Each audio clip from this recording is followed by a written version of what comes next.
বিসমিল্লাহির রহমানির রহিম। সুপ্রিয় শিক্ষার্থীরা, আসসালামু আলাইকুম ওয়া রাহমাতুল্লাহি ওয়া বারাকাতুহু। আশা করি তোমরা সবাই ভালো আছো। আমি আল্লাহর রহমতে তোমাদের দোয়ায় ভালো আছি।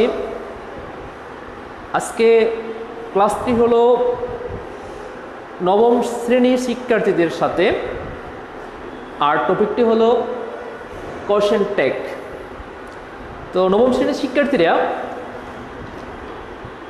ন্যাশনাল কলেজ কর্তৃক আয়োজিত অনলাইন ক্লাসে তোমাদের সকলকে স্বাগত। আসো আমরা শুরু করি। এখানে আমি তোমাদেরকে অলরেডি শিখিয়েছি দুটো ক্লাসের মধ্যে, প্রায় 1% নিয়ম ওইখানে চলে গিয়েছে। দুঃখের বিষয় হলো এইটা যে তোমরা কোশ্চেন টেকের মতো একটি ইজি টপিকে কি করতে পারো না, ফুল মার্ক পাও না। It is a matter of throw. তো এখানে যে প্রবলেমটা হয়, দেখা যায় যে তোমরা 3টি কারেক্ট করতে পারো, বাকিগুলো করতে পারো না।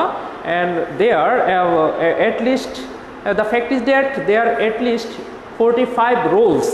আর কিছু কনফিউশনও অ্যারাইজিং হয়, এই কারণেই তোমাদের এই প্রবলেমটা হয়ে থাকে।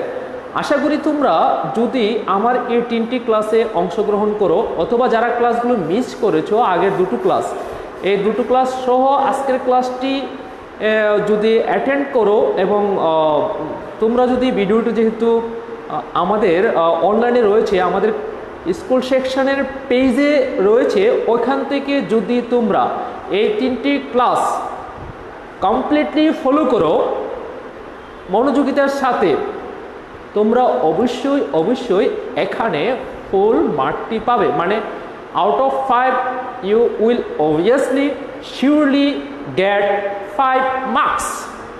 আর এই জন্য তোমাদের কি কাজটি করতে হবে, আমার এই 3টি ক্লাস অবশ্যই অত্যন্ত মনোযোগিতার সাথে দেখতে হবে। এখানে সবগুলো রুল ইন ডিটেলস আলোচনা করা হয়েছে। আমরা বাদবাকি নিয়মগুলো যেগুলো বাকি রয়েছে, যেগুলো ছুটে গিয়েছে, এগুলো নিয়ে আজকে এই ক্লাসটি সাজিয়েছি। তোমরা obviously you will be benefited. Okay, let us start. আসো আমরা শুরু করি। Okay, and number 1, I had better leave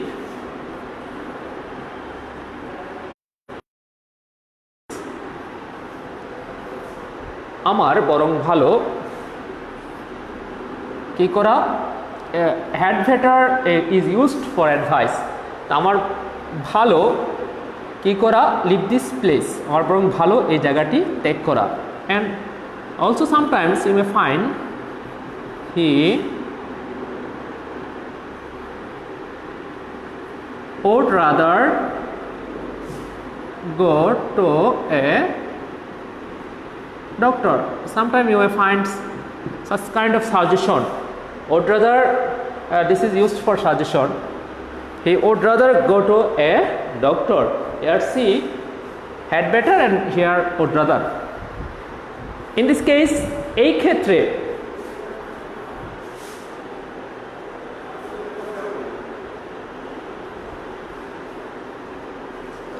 দেখো, এই ক্ষেত্রে সাবজেক্ট নিয়ে তো কোনো কথা নেই, সাবজেক্ট যা আছে তাই হবে। সাবজেক্ট এখানে আই রয়েছে, তাহলে সাবজেক্ট আই হবে। কিন্তু অক্সিলারিটি কি হবে, অক্সিলারিটি অন্য কোনো চিন্তা আমাদের দরকার নেই। এখানে যেহেতু হ্যাড রয়েছে, had will be auxiliary here, তাহলে কি হবে, yes had and.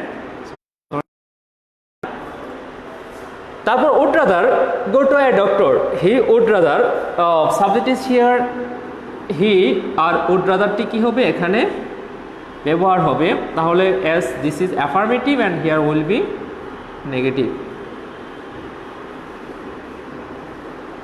He would rather go to a doctor, wouldn't he. তারপরে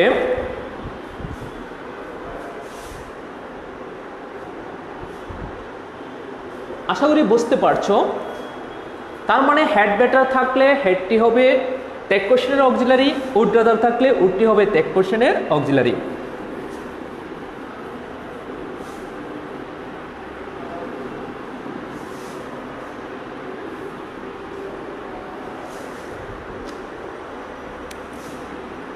Number 3. The poor are always neglected.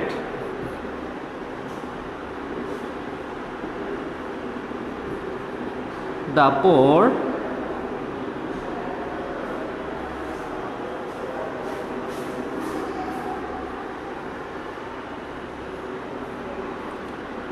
are neglected. Poor cannot take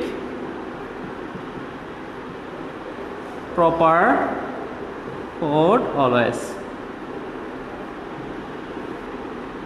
These are two sentences. The poor, try to understand properly. ঠিকঠাক মতে বোঝার চেষ্টা করো। শুনো, এডিটিভের আগে দা ব্যবহার হলে পুরো জাতিকে বোঝাবে। দা পুর গরিব সকল, দ্য রিচ ধনী সকল, দ্য ইলিটারেট অশিক্ষিত সকল, দ্য এডুকেটেড শিক্ষিত সকল, দ্য ইলেট সম্ভ্রান্ত ব্যক্তিবর্গ, দ্য ইগনোরেন্ট অজ্ঞ ব্যক্তিবর্গ, দ্য লেজি অলস ব্যক্তিরা, দ্য অ্যাক্টিভ কর্মঠ ব্যক্তিরা, দ্য ইন্ডাস্ট্রিয়াস পরিশ্রমী ব্যক্তিরা। এরকম এডিটিভের আগে দা ব্যবহার হলে পুরো জাতিকে বোঝাবে। এডিটিভের আগে দা ব্যবহার হলে পুরো জাতিকে বোঝাবে। The rich are not always happy, the rich cannot buy happiness. এখানে রিচের আগে দা ব্যবহার হয়েছে, মানে হলো এডিটিভের আগে দা ব্যবহার হলে পুরো জাতিকে বোঝাবে। তখন টেক কোশ্চেনের সাবজেক্ট হবে দে। তখন টেক কোশ্চেনের সাবজেক্ট হবে কি? They. The educated they, the rich they, the poor they, the elite person they, the elite person they, the uneducated they, the lazy obviously take question, কারণ এখানে অলসের দ্য আইডল অলসের জাতকে বোঝাচ্ছে। Take কোশ্চেনের subject হবে they. The industrious এক্ষেত্রেও take কোশ্চেনের সাবজেক্টটি কি হবে? দে হবে। আবার দেখো এই জায়গাটায় কিন্তু বোঝা যায় যে আর দেওয়া আছে যেহেতু it will be plural. Aren't they, fine. The poor cannot, যেহেতু ক্যানট আছে টেক কোশ্চেনের অক্সিলারি হবে ক্যান। এবার দ্য পুর, এই জায়গায় কিন্তু বোঝা যাচ্ছে না যে গরিবটি না গরিবেরা। তাহলে কিভাবে বুঝবো? বোঝার উপায়টি হলো, বোঝার টিপসটি হলো কি? এডিটিভের আগে যখন দা ব্যবহার হবে তখন কি হবে? অবশ্যই টেক কোশ্চেনের সাবজেক্ট হবে they. The poor can't take proper food always, can they. I think it is clear to you.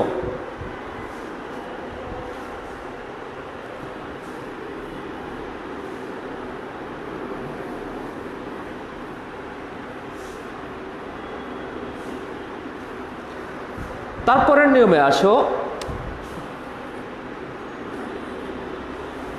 Role chart.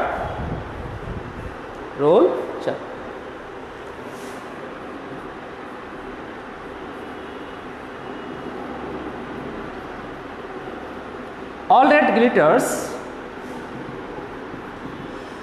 is not gold. চকচক করলে স্বর্ণ হয় না।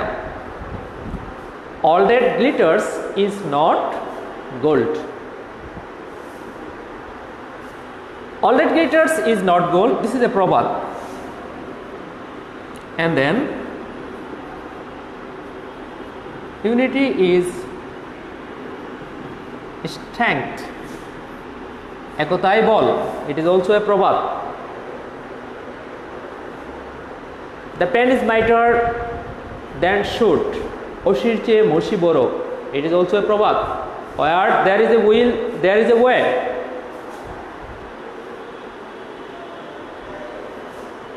Where there is a will, there is a way. Also a প্রবাদ। তো এই প্রবাদগুলির ক্ষেত্রে আমরা শুধু যখন ইউনিটি স্ট্রেংথ পাবো, where there is a will, there is a way. Where there is a will, there is a way, মানে ইচ্ছা থাকলে উপায় হয়। দিস আর দ্য প্রবাদ, এগুলো কি প্রবাদ। A bad workman quarrels with his straw man with his tool, এগুলি কি প্রবাদ। Where you are in Rome, you must act like the Romans, এগুলো কি প্রবাদ। তো প্রবাদের ক্ষেত্রে চোখ বন্ধ করে আর কোনো কথাই নেই, আমাদের কি করতে হবে? Isn't it, isn't it, isn't it, এটা নয় কি, এটা নয় কি? Where there is a will, there is a way, isn't it? Unity is strength, isn't it? All that glitters is not gold, isn't it? এখানে তোমরা আরেকটা করতে পারো, এটা একটা বিকল্প রয়েছে, ইজ ইট দিলেও হবে কারণ এখানে নট রয়েছে, ঠিক আছে। আর প্রবাদ হিসাবে isn't it, মানে প্রবাদ আমরা পেলি, if we find প্রবাদ then the question will be isn't it, the question will be what? Isn't it.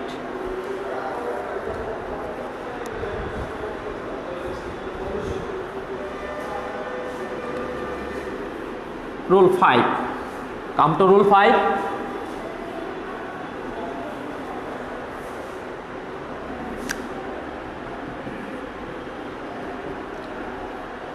If you want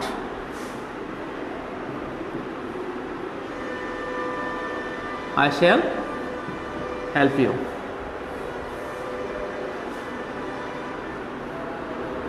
If they work hard, they will succeed. যদি তারা কঠোর পরিশ্রম করে তারা সফলতা অর্জন করবে। তো এই যে সেন্টেন্সটি আছে, if you want I shall help you, তুমি যদি চাও আমি তোমাকে সাহায্য করব। If they work hard they will succeed, যদি তারা কঠোর পরিশ্রম করে তারা সফলতা অর্জন করবে। দেখো এই সেন্টেন্সগুলোকে কোন সেন্টেন্স বলা হয়? কমপ্লেক্স সেন্টেন্স বলা হয়।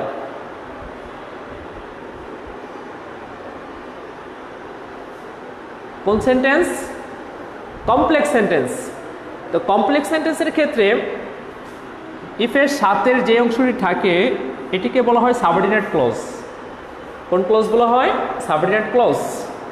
ইফের সাথে যে অংশটি থাকে এটাকে সাবঅর্ডিনেট ক্লজ বলা হয়। তার মানে আমাদের মেন ক্লজটির যেটি মেন ক্লজ, এই মেন ক্লজটির কী করতে হবে? টেক কোশ্চেন করতে হবে। তার মানে এই অংশটির আমাদের টেক কোশ্চেন করতে হবে। They will succeed, if you want I shall help you, তাহলে এই অংশটা, তার মানে ইফের সাথের অংশটির টেক কোশ্চেন আমাদের করতে হবে না, আমাদের করতে হবে এই অংশটির টেক কোশ্চেন। এই অংশটির টেক কোশ্চেন আমরা করব। তাহলে শেলের নেগেটিভ ফর্ম হলো শান্ট। শেলের নেগেটিভ ফর্ম কি?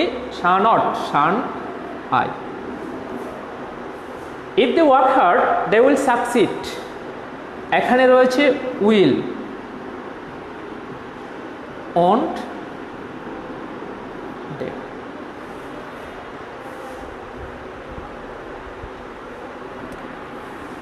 আরও কিছু সেন্টেন্স আছে এরকম যেগুলোর সাথে সাবঅর্ডিনেট ক্লোজ রয়েছে, যেমন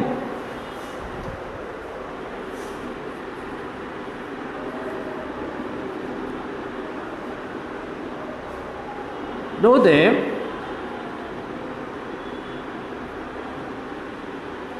work hard, they couldn't succeed in life। এক্ষেত্রেও দো অথবা সিন্স দিয়েও থাকতে পারে। ধরো সিন্স যেহেতু দে ওয়ার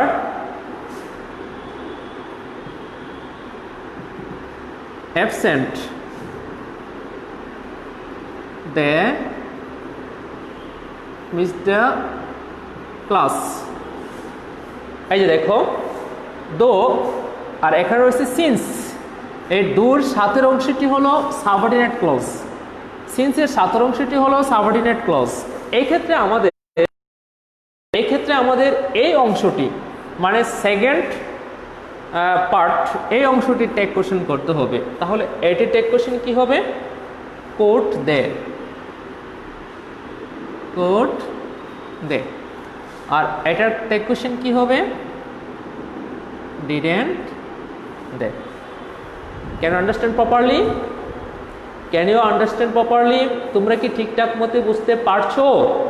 যদি না পারো বুঝতে আমাকে ইনফর্ম করো, আমাকে মেসেজের মাধ্যমে জানিয়ে দাও, আমি আবার আলোচনা করব প্রয়োজনে। ঠিক আছে? তোমরা যদি বুঝতে না পারো এতটুকু আমাকে ইনফর্ম করো, আমি আবার আলোচনা করব প্রয়োজনে।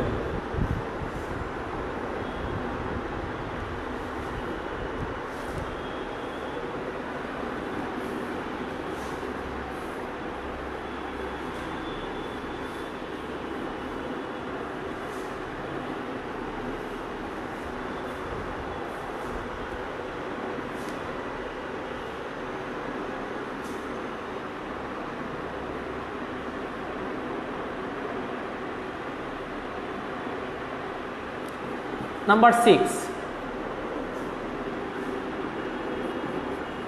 he is an honest man and everybody respects him। He is an honest man and everybody respects him। দেখো এই জায়গায়ও দুটো অংশ রয়েছে, অ্যান্ড দিয়ে যুক্ত হয়েছে। অ্যান্ড দিয়ে এরকম ধরনের দুটো সেন্টেন্স যখন যুক্ত হবে, this is called compound sentence. এখানে রয়েছে এভরিবডি আর he is an honest man, এখানে রয়েছে হিম। এই ক্ষেত্রে তোমরা যে কোনো একটি অংশের টেক কোশ্চেন করলেই হয়ে যাবে। হয়তো তুমি এই জায়গাটি করতে পারো, either this or this part or that part. এই অংশটির টেক কোশ্চেনও করতে পারো, আবার এই অংশটিরও টেক কোশ্চেন করতে পারো। I am giving another example. He came here and I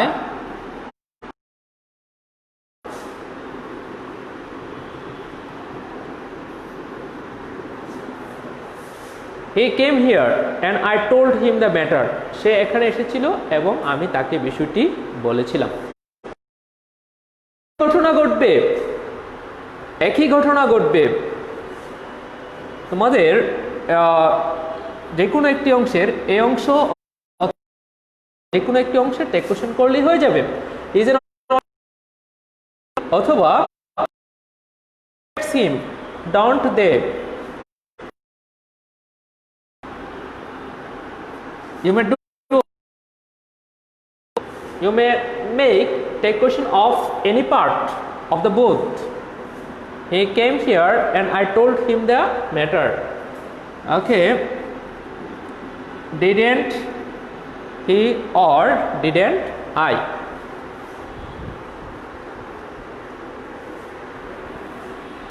এন্ডের আরেকটি নিয়ম তোমাদেরকে দেখাচ্ছি,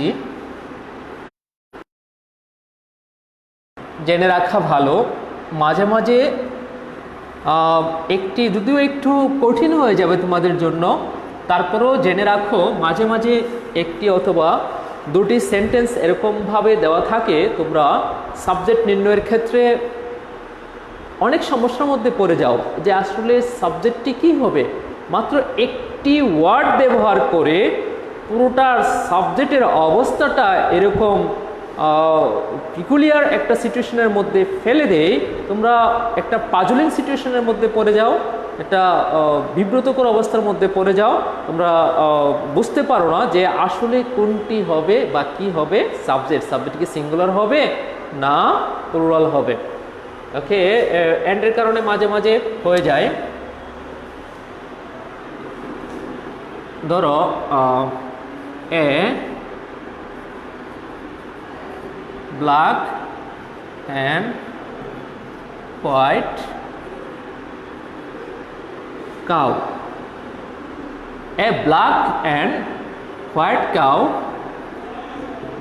grazed in the field. This is an example. A black and a white cow grazed in the field. This is another example. And the black and white got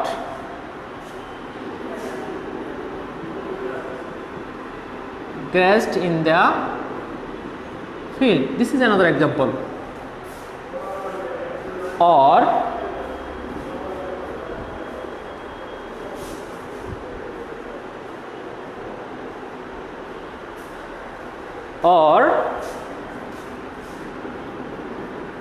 the black and the white got grazed in the field. Here 4 sentences. লক্ষ্য করো এখানে কয়টি sentence রয়েছে? 4টি sentence রয়েছে। 4টি sentence রয়েছে। তো সেই ক্ষেত্রে দেখো এ ব্ল্যাক, এখানে এ রয়েছে, আবার এন্ডের পরে এ নেই।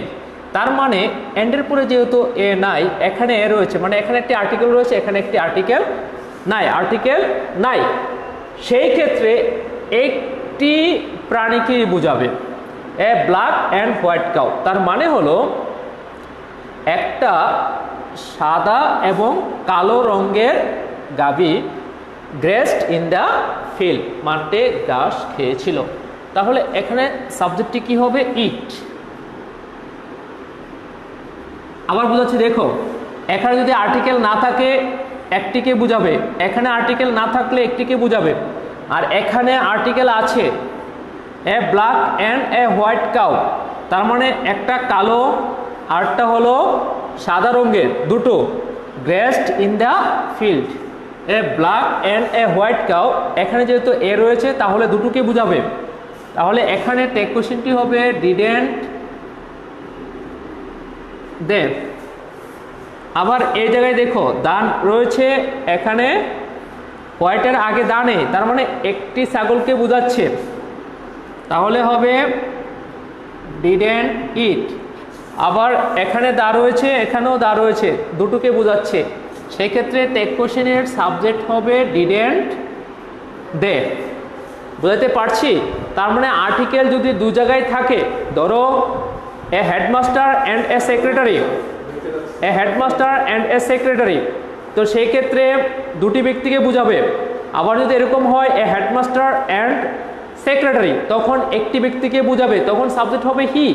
আর যদি মাঝখানে মানে এন্ডের আগেও আর্টিকেল থাকে, এন্ডের পরেও আর্টিকেল থাকে, সেই ক্ষেত্রে দুটো ব্যক্তিকে বোঝাবে, দুটো পৃথক পৃথক ব্যক্তিকে বোঝাবে, তখন টেক কোশ্চেনের সাবজেক্ট হবে দে।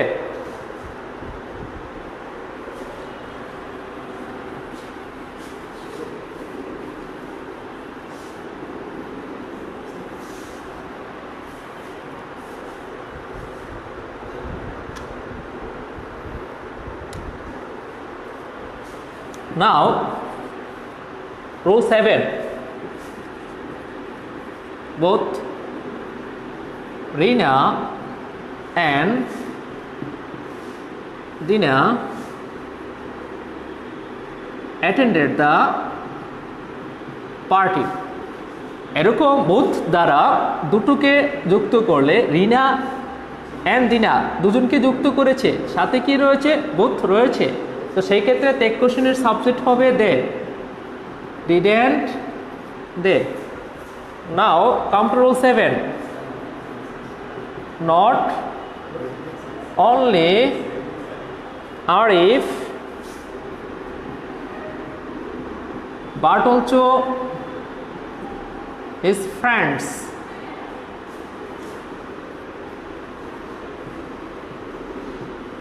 came to me. Not only but also, অথবা neither nor অথবা either or দিয়ে যখন দুটি সাবজেক্টকে সংযুক্ত করবে, ভার্বের কাছেরটিকে টেক কোশ্চেনের সাবজেক্ট হিসেবে ধরে নেবে। ভার্বের কাছের অংশটিকে টেক কোশ্চেনের সাবজেক্ট হিসেবে ধরে নেবে। তাহলে এখানে আরিফটি সাবজেক্ট না, সাবজেক্ট হলো হিজ ফ্রেন্ডস। সাবজেক্ট কোনটি? His friends. তার মানে ভার্বের কাছে যেটি থাকে, নট অনলি বাট অলসোর ক্ষেত্রে, নাইদার নর আইদার অরের ক্ষেত্রে ভার্বের কাছে যেটি থাকে সেটি কি হবে? টেক কোশ্চেনের সাবজেক্ট হবে। ডিডেন্ট হিজ ফ্রেন্ডস, ডিডেন্ট দে। আশা করি তোমরা আজকে যা পড়ানো হয়েছে তা বুঝতে পারছো। এই যাবৎ যতটুকু হয়েছে টেক কোশ্চেনের উপর, that will be enough for you to get full marks in take question. Okay, আল্লাহ হাফেজ। আর নেক্সট ক্লাসে তোমাদেরকে আমন্ত্রণ জানিয়ে এখানেই শেষ করছি। আল্লাহ হাফেজ।